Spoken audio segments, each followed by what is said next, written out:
આ ફરી પૈસાદારોની મૂડીપતિઓની સરકાર આવી કે કોઈ ગામ સભાને પૂછ્યા વગર, ગામના લોકોને વિશ્વાસમાં લીધા વગર, તાલુકા પંચાયત, જિલ્લા પંચાયત કોઈની પણ પરમિશન વગર બારોબાર ગાંધીનગરમાં બેસી અને એક સંસ્થાને 237 વીઘા જમીન ખાલી એક કોલેજ કરવા માટે આપી. તમારે કોલેજ કરવી હોય તો 1 વીઘો જગ્યા જોઈએ, 2 વીઘા જોઈએ, 5 વીઘા જોઈએ, 10 વીઘા જોઈએ, 25 વીઘા જોઈએ. 25 વીઘામાં તો આખી યુનિવર્સિટી બની જાય. પણ એક સંસ્થા કરવા માટે 237 વીઘા જમીન આપી અને અપાવવા વાળા પણ ભાજપના દલાલો હતા અને એનો વિરોધ આખો ગામ કરે છે.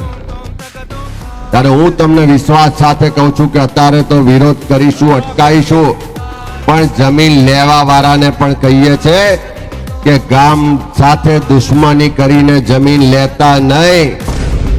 આખી જિંદગી અહીં રહેવાનું છે. આ તો કાંઠાગાળાનું પાણી છે.